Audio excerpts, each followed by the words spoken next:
హేమాంగ అన్న అదే అర్థం. హేమం అన్న బంగారం, బంగారం వంటి రూపం కలిగినటువంటి వాడు. అక్కడ వర్ణం చెప్తున్నాడు, సువర్ణ వర్ణ అని. ఇక్కడ ఈయన యొక్క అంగాలు కూడా బంగారపు ఛాయతోటి, బంగారం వంటి రూపంతో ఉన్నవాడు అనమాట. ఏషో అంతరాదిత్యే హిరణ్మయ పురుష అంటే ఇది ఛాందోగ్యోపనిషత్తులోని వాక్యం. అంటే సూర్యుడిలో కలిగినటువంటి హిరణ్మయ పురుషుడు ఉన్నాడే, అతడు ఎవరు? ఈయనే.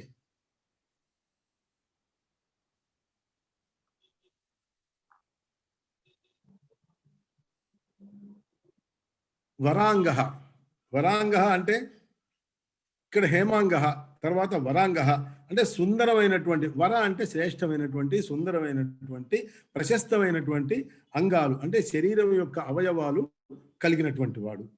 చందనాంగది ఆహ్లాదాన్ని కలిగించేటటువంటి అంగదాల్ని ధరించిన వాడు. అంగదం అంటే ఏమిటి?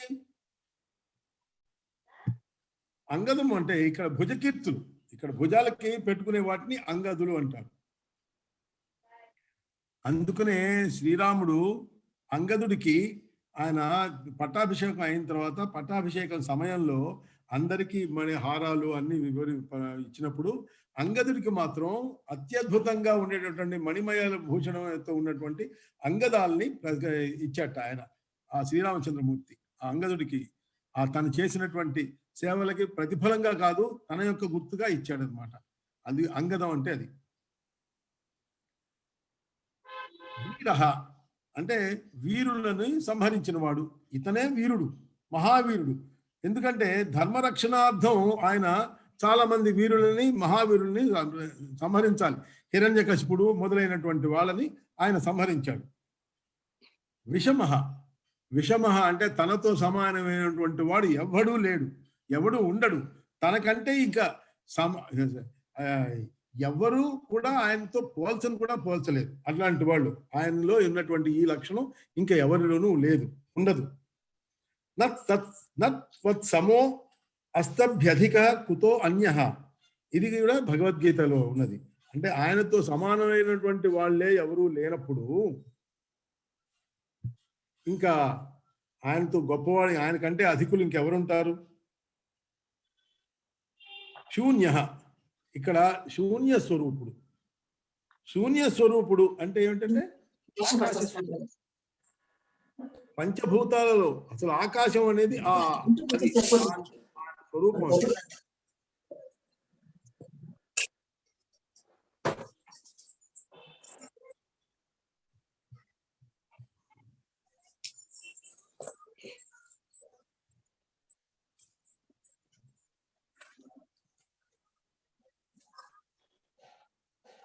ఘృతాశి, ఘృతం అంటే ఏమిటి?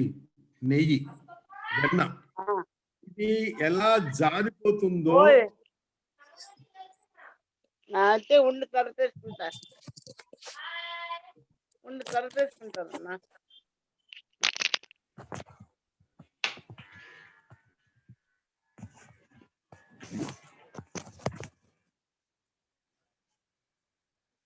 ఘృతాశి, ఆశి అంటే కోరిక, ఘృతం అంటే వెన్న, నెయ్యి ఇలాంటిది అనమాట. అది ఎంత మెత్తగా ఇలా జారిపోతుంది. అట్లాగే ఈయనలో ఉన్న కోరికలు కూడా, ఈయనలో ఉన్న కోరికలు కాదు, అసలు కోరికలు జారిపోతాయి. ఈయనని సమీపించను కూడా సమీపించలేవు, ఇలా జారిపోతాయి. అట్లాంటి వాడు కాబట్టి ఏ కోరికలు లేనివాడు అని అర్థం. అందువల్ల ఆయన్ని ఘృతాశి అంటారు. అచలహ, చలించని వాడు అంటే నిశ్చలుడు. తన యొక్క స్వరూపం నుంచి కానీ, తన యొక్క సామర్థ్యాన్ని నుంచి కానీ, తన జ్ఞానం ఇలాంటి గుణాల నుంచి కానీ ఏమాత్రం చెలించడు, అన్నిటితోనూ ఉంటాడు ఆయన. అలాగే చలహ, ఇప్పుడు ఇంతక ఏం చెప్పాను? అచలహ చెప్పాను. ఇప్పుడు చలహ అంటే అచలుడు ఆయనే, చలుడు కూడా ఆయన. అంటే ఎలా చలిస్తున్నాడు? వాయు రూపంలో చలిస్తాడు. వాయువు అంటే ఈ ప్రాణం, ఈ ప్రాణవాయువు, ఈ ప్రాణ రూపంలో చలిస్తూ ఉంటాడని ఆయన.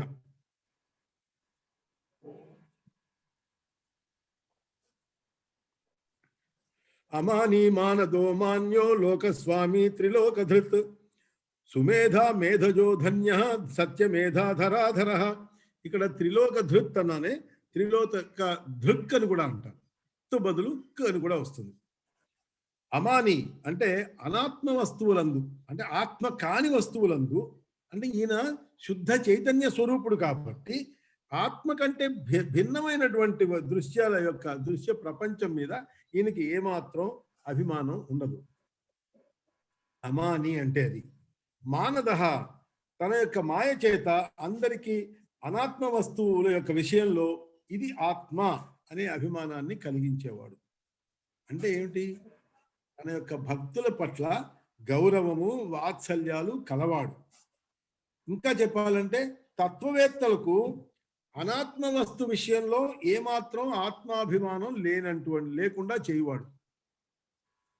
ఈ ఈ వాక్యాన్ని మళ్ళీ మనం ఇంకొకసారి ఎలాగా అంటే తత్వవేత్తలకి అనాత్మ వస్తు విషయం, ఇప్పుడు ఆత్మవస్తు విషయం కానిది అనాత్మ, అంటే మిగిలిన ఇక్కడ ఎదురుగుండా కనిపించేటటువంటి ఇవన్నీ అనాత్మ వస్తువులే. వీటి విషయంలో అభిమానం లేకుండా ఆత్మ అంటే ఈ వాళ్ళ యొక్క ఆత్మ దాని మీద ప్రసరింపకుండా, దాని మీదకి దృష్టి పోకుండా, అభిమానం ఉండకుండా చేసేవాడు మానదహ. అది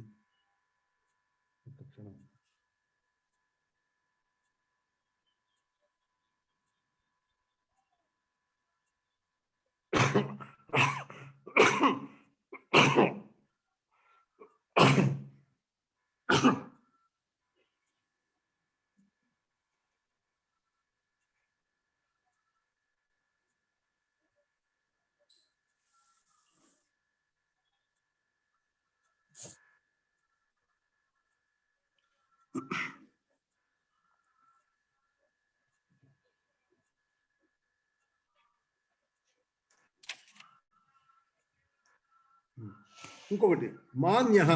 మాన్య అంటే పూజ్యనీయుడు.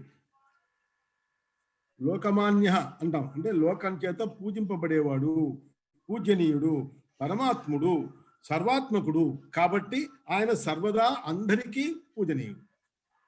లోకస్వామి, లోకాలకి అంటే 14 లోకాలకి ప్రభు.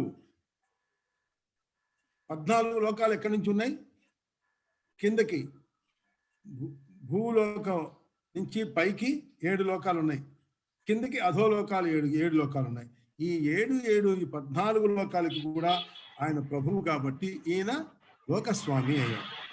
త్రిలోక ధృత్, మళ్ళీ ఇక్కడ అది 14 లోకాలు చెప్తున్నాడు, ఇక్కడ మళ్ళీ త్రిలోక ధృత్ అంటే మూడు లోకాలని ధరించిన వాడు ఈయన. 3 లోకాలని ఎలా ధరించాడు? వామనావతారంలో ధరించాడు. 3 యొక్క త్రివిక్రముడుగా 3 పాదాలతోటి ఆయన ధరించాడు. సుమేధ, గొప్ప మేధ అంటే ప్రజ్ఞ కలిగినటువంటి వాడు. మేధజ అంటే యజ్ఞాలలో ఉద్భవించేటటువంటి వాడు. జ అంటే పుట్టేవాడు. మేధ అంటే యజ్ఞాలు అంటే దాంట్లో యజ్ఞేశ్వరుడిగా పుడతాడు. తర్వాత ధన్య, ధన్యుడు. కృతార్థుడు, నేను కృతార్థుడండి, నేను ధన్యుణ్ణయ్యానండి అని చెప్పుకుంటామే, అది ఆయన ధన్యుడు. ఎలాగా? ఎవరి ఉనికి మనకి ఊరట కలిగించి ఆనందాన్ని ఇస్తుందో, అంటే ఆయన అక్కడ ఉన్నాడు, ఆ పరమాత్ముడు ఉన్నాడు, నన్ను రక్షిస్తాడు అని ఆయన మీద ఎప్పుడైతే ఆయన ఉన్నాడు అని అనుకుంటామో, ఎవరి ఉనికి మనకి ఊరట కలిగిస్తుందో, ఆయన ఉన్నాడు కాబట్టి నన్ను రక్షిస్తాడని అనేటువంటి ఊరట కలిగించి ఆనందాన్ని ఇస్తుందో, ఎవరి వల్ల మనం పూర్ణ కాములం అవ్వగలుగుమో అలాంటి వ్యక్తిని మనం ధన్యుడు అంటాం. అట్లాంటి వాడు ఆయన ధన్యుడు. సత్యమేధా అంటే సత్యమైనటువంటి ప్రజ్ఞ కలిగినటువంటి. మేధ అంటే ప్రజ్ఞ, అంటే సత్యము, ఇది సత్యము ఇది అసత్యం అనేటువంటి వివేకంతో వాస్తవిక విజ్ఞానం కలిగినటువంటి వాడు, వాస్తవికమైనటువంటి జ్ఞానం కలిగినటువంటి వాడు సత్యప్రజ్ఞుడు. అదే సత్యమైన ప్రజ్ఞ కూడా. ధరాధర, ధరాధరం అంటే కొండ అని ఒక అర్థం. ఎందువలన కొండ అనే అర్థం అంటే భూమిని మోసేది అని. అది 4 కొండలు ఉన్నాయి భూమిని మోయటానికి. అట్లాగే ధరాధరం అంటే ఈయన కూడా. ధర అంటే ఇక్కడ భూమిని ధరించిన వాడు. 2 సార్లు ఆయన ధరించాడు కదా. ఆదిశేషుడి రూపంలో కూడా ఆయన ధరిస్తున్నాడు. సమస్త భూమిని ఎల్లప్పుడూ ఆదిశేషుడి యొక్క రూపంలో ధరించేవాడు పరమాత్మ.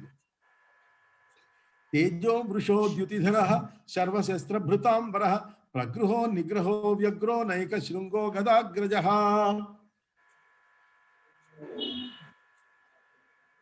తేజసాం అంబసాం సర్వదా ద్వాదశాదిత్య రూపేణ వర్షణాత్ తేజో వృష అంటే అర్థం. తేజో వృష ద్యుతిమంగ అంగగతాం కాంతిం ధారయన్. తేజో వృష అంటే తేజ అన్న నీరు అని కూడా అర్థం. తేజ ఈ నీటిని తేజో వృష అన్నాం కదా. వృష అంటే మనం అంతకుముందు అర్థాలు చెప్పుకున్నాం. ధర్మం అని, వృషభం అని ఇలాంటి అర్థాలు చెప్పుకున్నాం. కానీ ఇక్కడ చూడండి, ఇక్కడ తేజో వృష అంటే తేజ అంటే అగ్నే కాదు, వెలుగే కాదు, నీరు అని కూడా అర్థం ఉంది.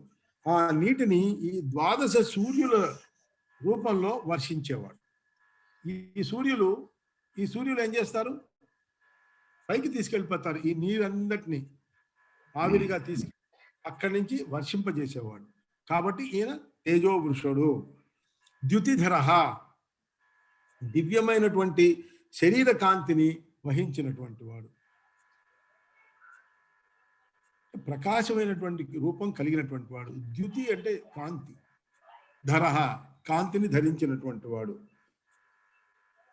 సర్వశస్త్ర భృతాంబర అంటే శస్త్రధారులందరిలోకి సర్వ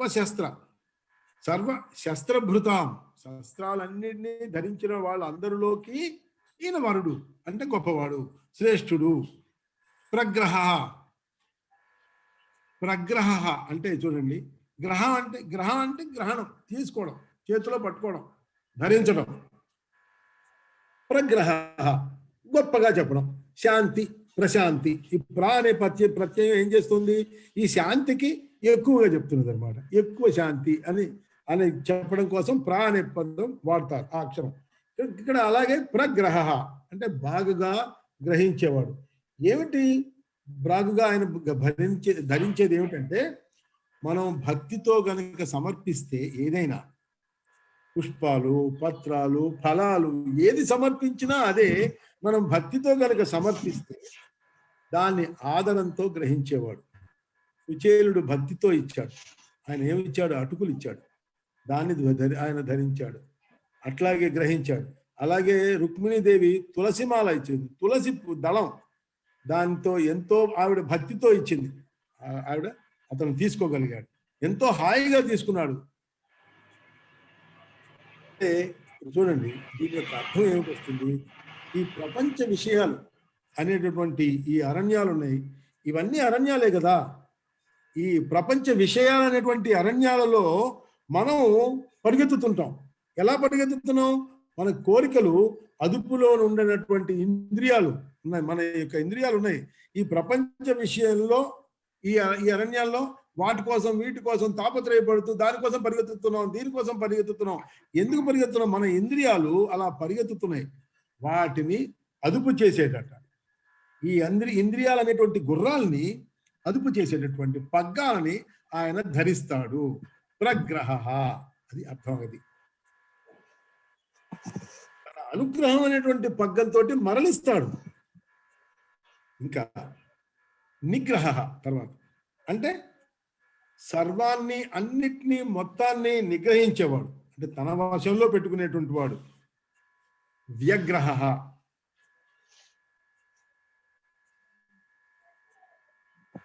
ఇక్కడ వ్యగ్రహ అనే దాని పదాన్ని విడదీయండి.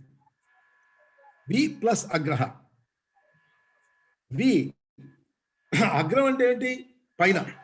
అగ్రం అంటే అన్నిటికంటే శిఖరం కదా. అంటే అదే చివర అనుకోండి.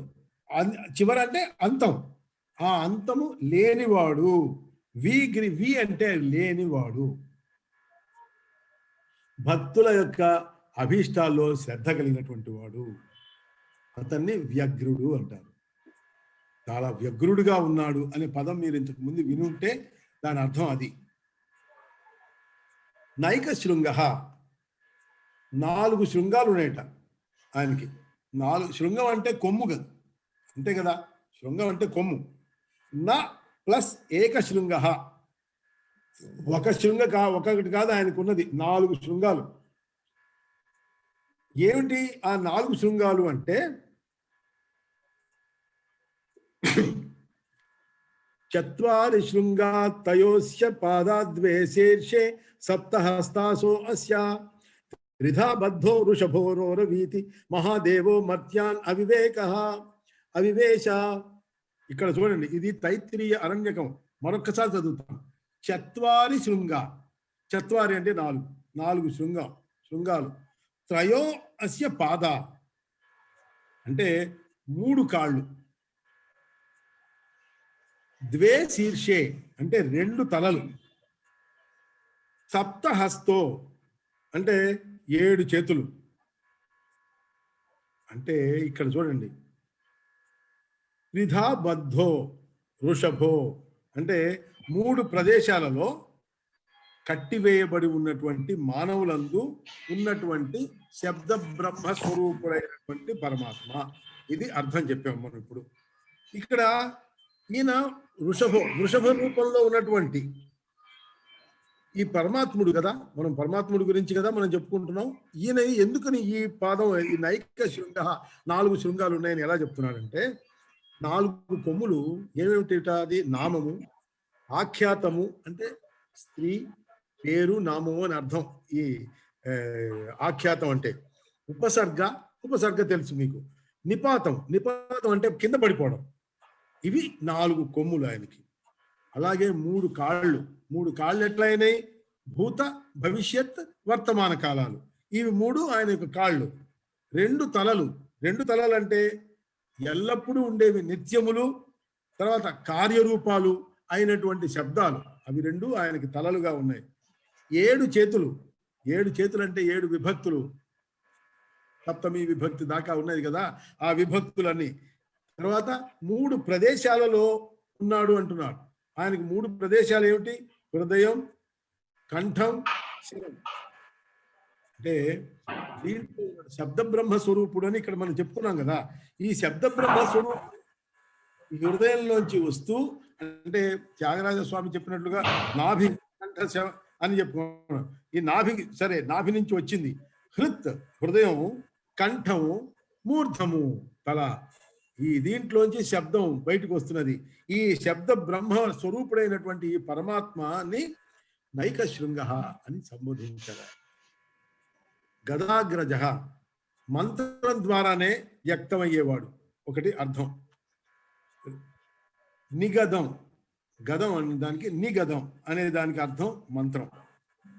ఇంకొక అర్థం ఉంది, గదుడికి అగ్రజుడు ఈయన. గదుడు అంటే ఎవరు అసలు? వసుదేవుడికి మరొక భార్య ఉన్నది. 9 భార్యలు ఉన్నారు. ఇంకొక భార్య పేరు సునామ. ఆ సునామ అనేటువంటి ఆవిడ వసుదేవుడి యొక్క భార్య. ఆయన యొక్క కొడుకు, ఆవిడ యొక్క కొడుకు గదుడు, వాడి పేరు. ఆ గదుడికి ఇతను అగ్రజుడు. అంటే ఈయన తర్వాత పుట్టినవాడు ఆ గదుడు. దేవకికి కాదు పుట్టినది, సునామ అనే ఆవిడికి పుట్టాడు. కాబట్టి ఈయన గదాగ్రజుడు అయ్యాడు. చతుర్మూర్తిశ్చతుర్బాహు చతుర్వ్యూహశ్చతుర్గతి చతురాత్మా చతుర్భావ చతుర్వేద విదేకపాత్. ఇక్కడ చతుర్మూర్తి. ఇక్కడ అన్ని చూడండి, పదాలన్నీ ఎంత గంభీరంగా, ఎంత చక్కగా ఉన్నాయో. చతుర్మూర్తి, చతుర్బాహు, చతుర్వ్యూహ, చతుర్గతి, ఆత్మ, చతుర్భావ, చతుర్వేదవిత్ ఏకపాత్. ఇన్ని ఉన్నాయి. ఇవన్నీ ఒక్కొక్కటి చతురు అనేదాన్ని మనం చెప్పుకుందాం. 4 మూర్తులుగా ప్రకాశించే వాడిని చతుర్మూర్తి అన్నారు. అంటే విరాట్ స్వరూపం, సూత్రాత్మ, అవ్యాకృత, తర్వాత తురియ అంటే 4వది. ఈ 4వ తురియ అని అంటాం కదా. విరాట్, సూత్రాత్మ, అవ్యాకృత, తురియ అనే 4 మూర్తులు ఉన్నాయి. ఇంతే కాకుండా ఒక్కొక్క యుగంలో ఆయన తెలుపు, ఎరుపు, పసుపు, నలుపు ఈ రంగుల యొక్క మూర్తులు ఉన్నాయి. కృష్ణుడు నల్లగా ఉన్నాడు, రాముడు నల్లగా ఉన్నాడు. ఒక్కొక్క చోట అంటే ఒక్కొక్క అవతారంలో ఒక్కొక్క రంగు వస్తున్నది. వామనుడు తెల్లగా ఉన్నాడు, తెలుపు, పసుపు. ఇలా కొన్ని కొన్ని అవతారాల్లో వాళ్ళ యొక్క రంగులు చెప్పబడ్డాయి. ఇలా ఈ 4 రంగులు కలిగినటువంటి 4 మూర్తులు 4 యుగాల్లో ఉన్నాయి. కాబట్టి ఆయన చతుర్మూర్తి అన్నాడు. చతుర్బాహు, మరి ఆయన చతుర్భుజుడు అని చెప్పుకుంటాం కదా. ఈ నామం ఎప్పుడూ వాసుదేవుడికి ప్రసిద్ధమైంది. చతుర్భుజుడు, చతుర్బాహుడు అని. చతుర్వ్యూహ, 4 వ్యూహాలు కలిగినటువంటి వాడు. శరీర పురుషశ్చంద పురుషో వేద పురుషో మహాపురుష. ఇది ఐతరేయ ఆరణ్యకం అనేటువంటి శృతి వాక్యం. ఇదేమిటిది? శరీరము, ఛంద, వేద, మహా అనేటువంటి 4 పురుషులని తన 4 వ్యూహాలుగా కలిగినటువంటి వాడు. ఇక్కడ 4 వ్యూహాలు అంటే 4 రకాలైనటువంటి వాళ్ళు చేసే పనులు బట్టి ఆ వ్యూహాలు వచ్చినాయి. అలాగే మనం చెప్పుకుంటామే, మనం గాయత్రి చదువుకునేటప్పుడు మనం పేర్లు చదువుకుంటాం. వాసుదేవ, ప్రద్యుమ్న, సంకర్షణ, అనిరుద్ధ. ఈ 4 పేర్లు కూడా 4 వ్యూహాలకు సంబంధించినటువంటి పేర్లు. కాబట్టి ఇలాగ కూడా ఈ 4 చతుర్వ్యూహ అని చెప్పుకుంటాం.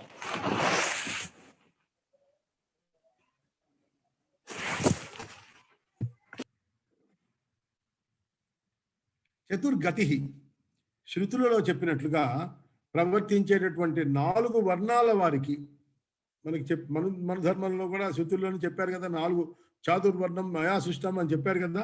అట్లాగే ఈ 4 వర్ణాల వారికి, 4 ఆశ్రమాల వారికి, 4 ఆశ్రమాలు కదా, చివరికి సన్యాసం, ఆశ్రమం, వానప్రస్థం ఇవన్నీ ఉన్నాయి కదా. ఈ ఆశ్రమాల వాళ్ళకి వీళ్ళందరికీ ఏం కావాలి? చివరికి ఏది కావాలి? పరమ గమ్యమైనది ఎవరు? నీవే.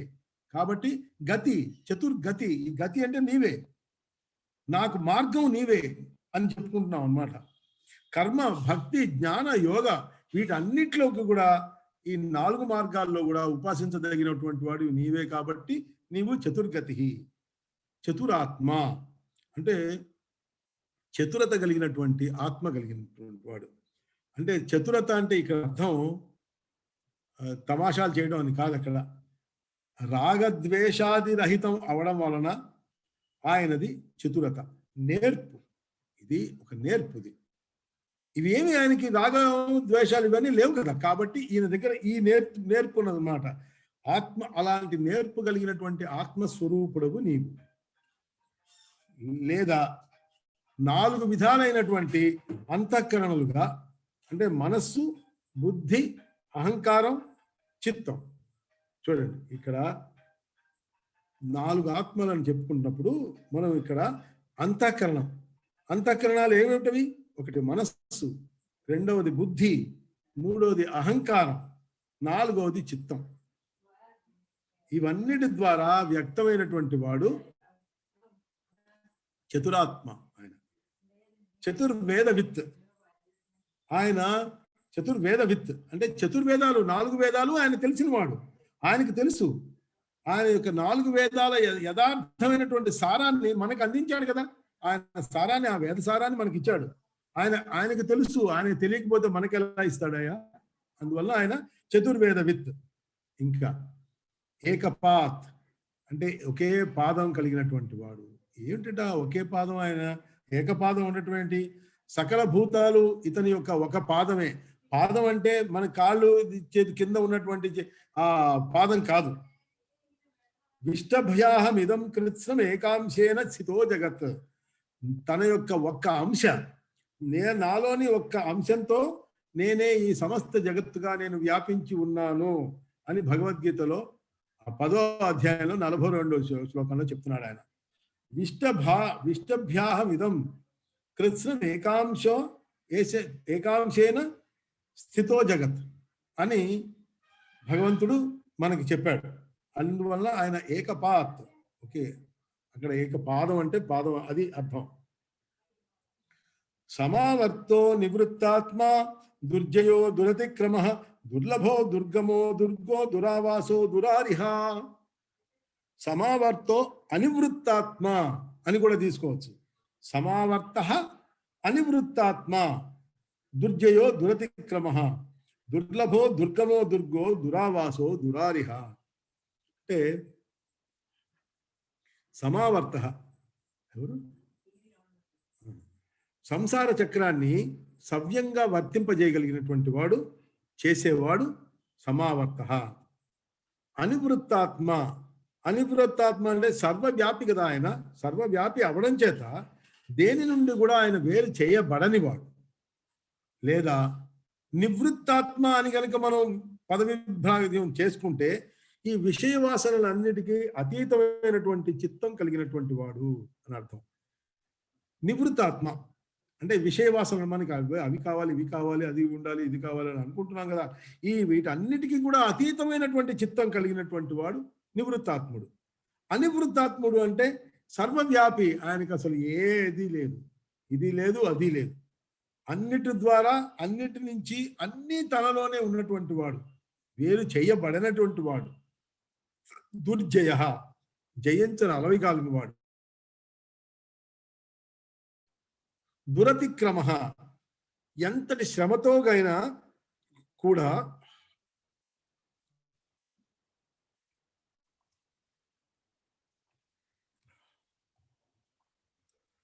ఎంతటి శ్రమతోనైనా కూడా ఆయన ఆజ్ఞల్ని ఎవరు అతిక్రమించడానికి వీలు కాదు. అంతే కదా. దురతిక్రమ, అతిక్రమించలేరు ఎవరు. భయాదస్యాగ్ని తపతి, భయాత్ తపతి సూర్య, భయాదింద్రశ్చ వాయుశ్చ మృత్యు ధావతి పంచమ. ఇక్కడ చూడండి, దిక్పాలకులు భయాత్ అస్యాద్ అగ్ని, తపతి అంటే తపించేటటువంటి ఆయన కూడా అగ్ని, భయాత్ తపతి సూర్య, భయంతో. ఇదంతా ఏమిట, భయం వలన అగ్ని తప్పిస్తున్నాడు అంటే భయపడుతున్నాడు. దేనికి, ఆయన ఆజ్ఞ మేరటానికి. దూర అతిక్రమ, అతిక్రమించడానికి. అట్లాగే భయాత్ తపతి సూర్య, సూర్యుడి యొక్క ఆజ్ఞ, సూర్యుడు కూడా ఈయన ఆజ్ఞని అతిక్రమించలేకుండా ఉన్నాడు. అందువలనే ఆయన మండుతున్నాడు, ఈ సూర్యుడు తేజస్సుని ఇస్తున్నాడు. భయాద్ ఇంద్రశ్చ, ఈ ఇంద్రుడు, వాయువు, చివరికి ఐదవ వాడైనటువంటి యముడు కూడా వాళ్ళకి ఎవరి నిర్దేశించబడినటువంటి పనులు ఉన్నాయి కదా, ఆ పనులన్నిటినీ వాళ్ళు సక్రమంగా చేస్తూ ఉన్నారు, ఎక్కడా అతిక్రమించట్లేదు. మీకు ఇక్కడ ఒక ఇది వస్తుంది, యముడు పొరపాటున కూడా నేను నాకు చెప్పినటువంటి పని తప్ప నేను ఇంకోటి చేయనని సావిత్రి విషయంలోనే చివరికి ఏమీ చేయలేక తప్పనిసరి ఇవ్వాల్సి వచ్చింది ఆయనకి ప్రాణం. అట్లాగే మార్కండేయుడి చేత చివరికి శివుడి చేతనే సంహరింపబడటానికి కూడా అంత దూరం వెళ్ళింది. అంటే ఆయన యొక్క విష్ణువు యొక్క ఆజ్ఞని వీళ్ళందరూ అంత భయంతో అలాగా నిర్వర్తిస్తూ ఉంటారు అన్నమాట. మహద్భయం వజ్రముద్యతం, ఈయనట మహాభయంకరమైనటువంటి ఒక వజ్రాయుధం లాంటి దాన్ని ఎత్తి పట్టుకుని ఉన్నారట. అందువలన దీన్ని బట్టి భయపడుతున్నారు. ఇది కఠోపనిషత్తు చెప్తుంది. దుర్లభ, సులభంగా లభ్యం కాడు. ఆయన్ని ఎలా మనం పొందగలం? భక్తి ద్వారానే పొందగలం. కానీ భక్తిని అంత సులభంగా వస్తుందా మనకి? భక్తి అంత సులభంగా రాదు. జన్మాంతర సహస్రేషు తపోజ్ఞాన సమాధిభి నరాణం క్షీణ పాపానాం కృష్ణే భక్తి ప్రజాయతే. ఇది వ్యాసోక్తి. వ్యాసుడు చెప్పాడు. ఏమని? ఇది చాలా జాగ్రత్తగా మనం అందరం వినండి, తెలుసుకోండి. జన్మాంతర సహస్రాలలో ఆచరించబడినటువంటి, అంటే మనం ఈ జన్మకి ముందు ఎన్నో వేల జన్మల క్రితం మనం వీటిలో ఆచరించబడినటువంటి తపస్సు, ధ్యానము, యోగ సమాధి ఇట్లాంటి వాటి చేత ఇవన్నీ మనం చేసి ఉండి వాటి చేత పాపాలు, మన యొక్క పాపాలు క్షీణించబడితే అప్పుడు మనం ఈ జన్మలో వచ్చాం. ఇంత గొప్ప మానవ జన్మ, అందులో ఇంతటి సంస్కారవంతమైనటువంటి తల్లిదండ్రుల యొక్క దాంట్లోంచి, ఆ యోనిలోంచి మనం వచ్చాం. కాబట్టి ఇవన్నీ మనం చేసి వచ్చాం. ఇక్కడ మనం ఇంత చేసిన తర్వాత మనకి కృష్ణుడి మీద భక్తి కలుగుతుంది. ఈ భక్తిని పోగొట్టుకోకుండా ఇంకా జపతపాలతోటి ఇంకా పెంచుకుంటూ ఇంకా ముందుకు వెళితే అప్పుడు ఒక స్టేజ్లో కొన్నాళ్ళకి, కొన్ని జన్మల తర్వాత మనం దీన్ని కూడా వదిలేసి ఈ శరీరాన్ని మనం వదిలేస్తాం. అప్పుడు మాత్రమే మనకి ఈ శరీరం యొక్క ముక్తి కలుగుతుంది. ఈ శరీరాన్ని, దీనికి కావలసినటువంటి భక్తి ఇన్ని జన్మాంతర సహస్రేషు తపోజ్ఞాన సమాధిభి నరాణం క్షీణ పాపానాం కృష్ణే భక్తి ప్రజాయతే. అది భక్త్యా భక్త్వా లభస్త్వన్ అనన్యయా. ఇది భగవద్గీతలో ఆయన చెప్పాడు శ్రీకృష్ణ పరమాత్మ గీతాచార్యుడు, నేను అనన్య భక్తి చేతన మాత్రమే నేను లభించగలవాడిని, ఇంకొకటి కాదయ్యా, అనన్య భక్తి నా మీద ఉంటేనే నేను నీకు లభిస్తాను అని చెప్పాడు. అట్లా దుర్గమః, ఆయన్ని గమం అంటే ఆయన చేరటానికి సాధ్యం కాదు. సాధ్యం కాదంటే చాలా కష్టం, కష్టసాధ్యుడు ఆయన. సాధ్యం కాదు అనేది లేదు.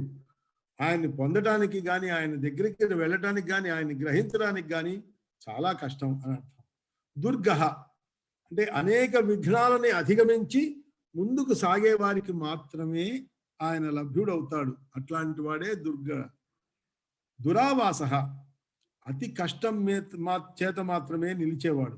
అంటే అతి కష్టం అంటే మనం యోగాభ్యాసం చేసి ఆ యోగులు తమ యొక్క సమాధి స్థితిలో అతి కష్టం మీద ఆయనని తన యొక్క హృదయంలో నిలిపి ఉంచుకోగలుగుతారు. అట్లాంటి వాడు దురావాసః. దురారిహ, అరి అంటే శత్రువు, దుహ్ అంటే చెడ్డవాడైనటువంటి శత్రువు, దురాత్ముడైనటువంటి శత్రువులని హరించేవాడు, సంహరించేవాడు. అంటే చెడు, అక్కడే రాక్షసులు అంటే రాక్షసులు కాదు, చెడు నడత గల వారిలో ఉండేటటువంటి చెడును కూడా ఆయన తొలగించగలగడు. అది దురారిహ అంటే అర్థం. 5:15 అవుతున్నది, మనం ఇవాళ ఇక్కడ ఆపుదాం. గుర్తుపెట్టుకోండి, మనం 84వ శ్లోకం చదవబోతున్నాం తర్వాత. అది మరొకసారి చెప్తాను, ఊరికి చదువుతాను. శుభాంగో లోకసారంగ సుతంతు స్తంతువర్ధన ఇంద్రకర్మ మహాకర్మ కృతకర్మ కృతాగమ. ఈ శ్లోకం మనం 84వది రేపు చెప్పుకుందాం. శుభం భూయాత్. ఎవరికైనా ఏదైనా ఒకటి రెండు